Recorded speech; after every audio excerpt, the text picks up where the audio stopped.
Kan cerita ni famous masa tahun 70-an. Okay, so lepas tu bila dia dah kantoi curang tu, laki dia macam sobekkan mulut dia sampai ke telinga. Aku tak tahulah sama ada dilibas dengan pedang ke apa ke sampai robek ke telinga. Laki dia sempat cakap kan, okay, so sekarang ni kau rasa kau cantik tak? Macam tu. So lastly orang kata Kuchisake Onna ni dia mati. Lepas tu orang kata apa, roh dia macam ni macam mana sana lah, okay. Lepas dia mati tu orang kata roh dia macam tak tenteram. Okay, dia kembali balik dalam bentuk Kuchisake Onna. Dia akan kacau lelaki dengan budak sekolah. Kuchisake Onna ni juga dia macam mengajar kau, orang kata apa, untuk bersikap, orang kata jujur lah. Kalau dah macam kau dah nampak muka dia sobek apa semua, takkan kau nak cakap dia lawa. Contoh lah. Tapi tak tahulah, orang kata kecantikan tu, orang kata benda yang subjektif, tak tahulah.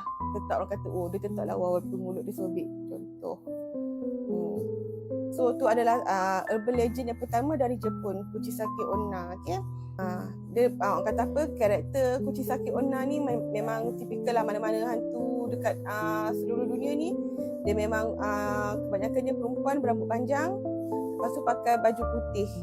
Actually dekat sana pun kimono putih pun orang kata warna untuk kematian juga tau. So dia pakai kimono putih ataupun bukan kimono putih. Tak silap aku, Kuchisake Onna ni dia pakai macam baju yang orang kata apa, dia macam cardigan labuh.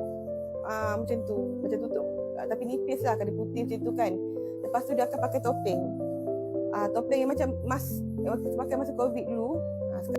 Dia pakai benda tu, dia akan datang dekat lelaki ke ataupun budak sekolah, dia akan tanya, watashi wa kere. Aku tak tahu nak, aku nak cakap Jepun aku tak kerti. Dia tanya lah, saya ni cantik ke?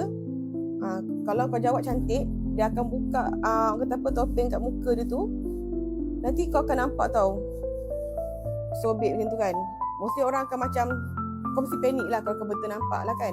Kau mesti panik. Lepas tu dia akan tanya lagi, adakah aku masih cantik? Dia tanya macam tu. Lepas tu kalau korang tipu, okay, kalau korang macam cakap, korang kata, ya, kau cantik, kau takut kan, dia akan bu kau kat situ. Dia akan bu kau kat situ.